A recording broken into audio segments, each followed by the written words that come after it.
आप सभी को राम राम।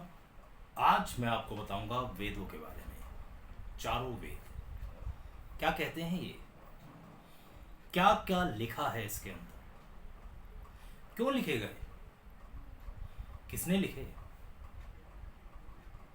सब आपके मन में, जो सनातन धर्मी है उसके मन में तो कम से कम ये विचार उठता होगा कि वेद क्या है। वेद और सबने नाम सुना है, आज तक किसी ने कोशिश नहीं करी ये जानने की कि इसके अंदर क्या लिखा है, क्या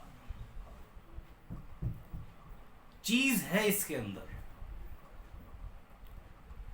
मित्रों, वेद जो है इस संसार के, दुनिया के पहले धर्म ग्रंथ हैं और इन्हीं वेदों के अंदर जो लिखा हुआ है उसी के आधार पर दुनिया में जितने भी मजहब हैं उनकी उत्पत्ति हुई और उन्होंने अपने अपने ज्ञान के, अपनी अपनी भाषा के अनुसार इस वेद के ज्ञान को अलग अलग जगह पर प्रचारित किया। वेद जो है वो ईश्वर के द्वारा ऋषियों को जो सुनाए गए ज्ञान के आधार पर आधारित है और इसे हम श्रुतियां भी कहते हैं। श्रुति यानी कि सुना हुआ ज्ञान। आमतौर की भाषा पर वेद का अर्थ होता है ज्ञान। वेद पुरातन ज्ञान के जो विज्ञान है उसका अथाह भंडार है। इसमें मनुष्य की हर समस्या का निवारण है, निदान है, समाधान है। वेदों में ब्रह्म, यहां पर ब्रह्म ब्रह्मा जी की बात नहीं कर रहा हूं। ब्रह्म यानी कि ईश्वर, देवता। ईश्वर क्या है, मन में कभी कभी तो बात आती होगी।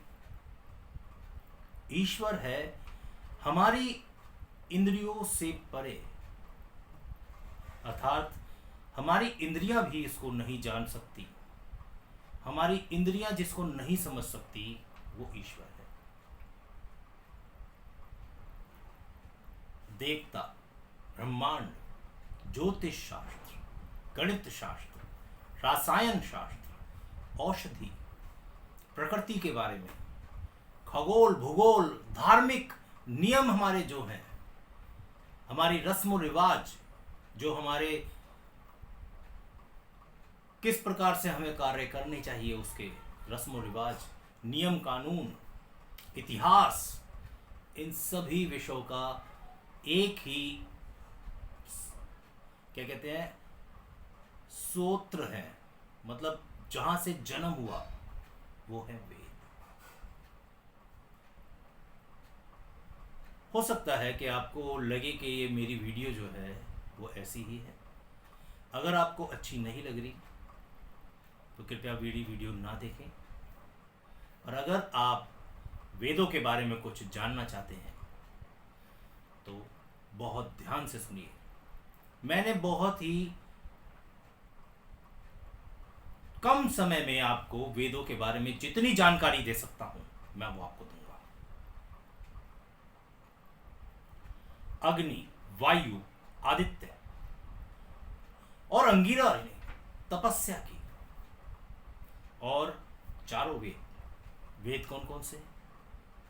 ऋग्वेद है, यजुर्वेद है, सामवेद है और अथर्ववेद है। इनको प्राप्त किया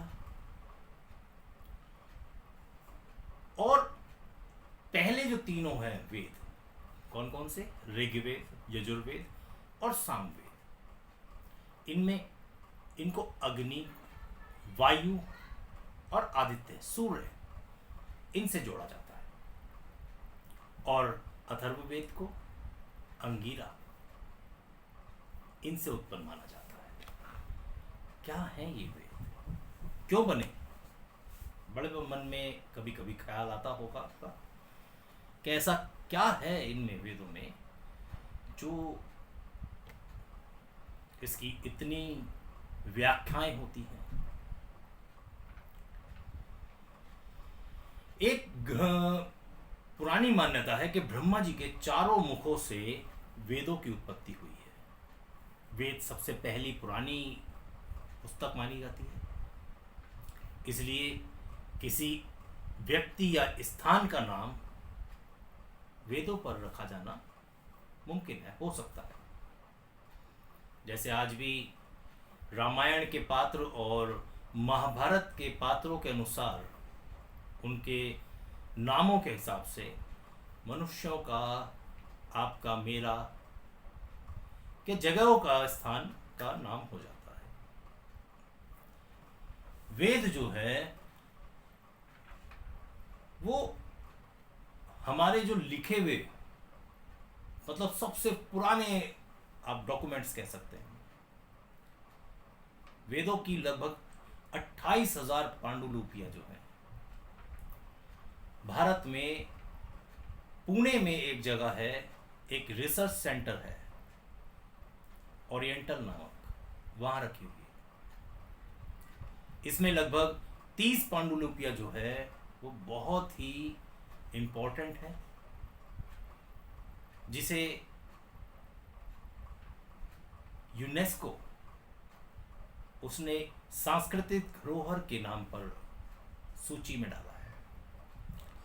चलिए, ये तो बात हो गई थोड़ी सी। देखिए, ज्ञान लेना है तो थोड़ा संयम रखना पड़ेगा।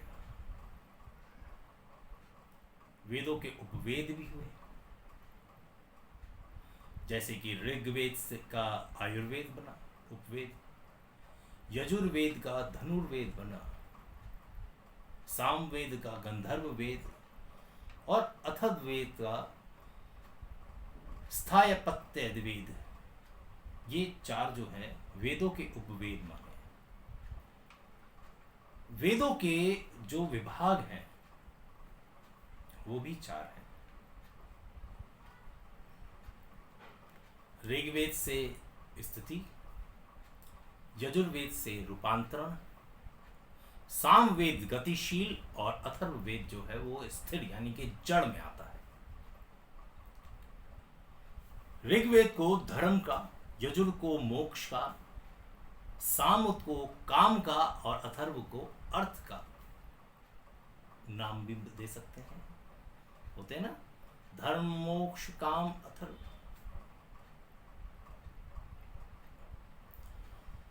इन्हीं के आधार पर धर्मशास्त्र की उत्पत्ति हुई, अर्थशास्त्र की उत्पत्ति हुई, काम शास्त्र की उत्पत्ति हुई और मोक्ष शास्त्र की उत्पत्ति हुई। क्या है ऋग्वेद? ऋग यानी कि स्थिति और उसका ज्ञान।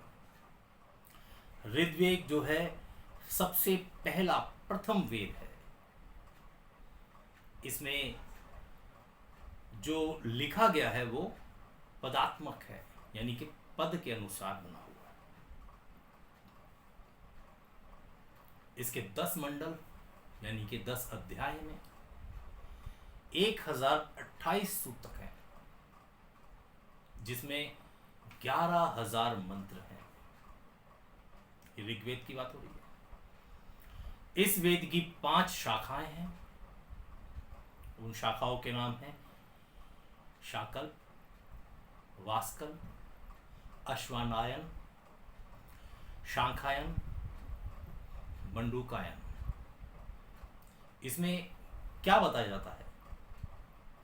इसमें भौगोलिक स्थिति के बारे में बताया गया है, देवताओं के आवाहन के मंत्र हैं, उसके साथ बहुत कुछ है।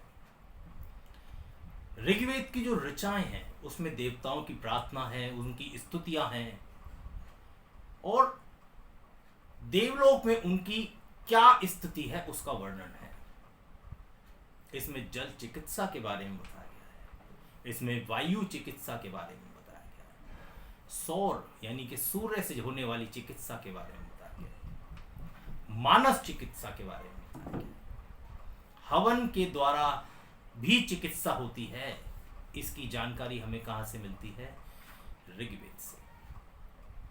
ऋग्वेद के 10वें मंडल यानी कि 10वें अध्याय में औषधि सूत्र यानी कि दवाइयों जो किस प्रकार से हमें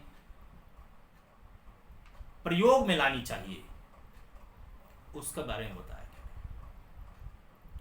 इसमें लगभग 125 औषधियों की जो है तरीके बताए गए हैं, और ये 100 से ऊपर स्थानों पर पाई जाती हैं। औषधि में सोम का विशेष वर्णन है। च्यवन ऋषि ने ऋग्वेद में पुनः जवान होने की, ठीक है ना, च्यवन ऋषि को जब वो पुराना दोबारा से युवा हो गए थे, उसकी भी कथा आपको मिलेगी। यजुर्वेद क्या है? यजुर्वेद का अर्थ है यत जमा क्यू, यजु। यत का अर्थ होता है गतिशील, और जू का अर्थ होता है आसमान, आकाश।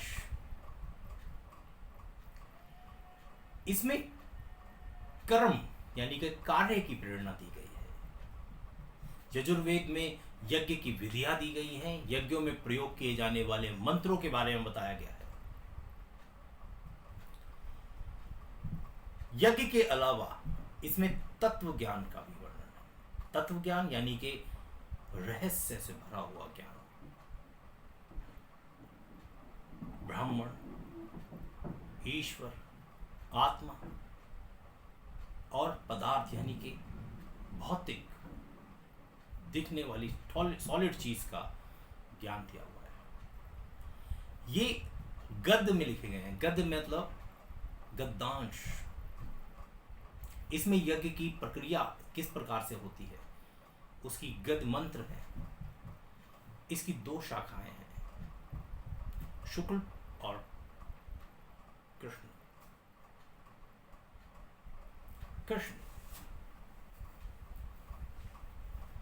कृष्ण वैशंपायन ऋषि जो था, उनका संबंध जो है श्री कृष्ण से है, और कृष्ण की 4 शाखाएं होती हैं।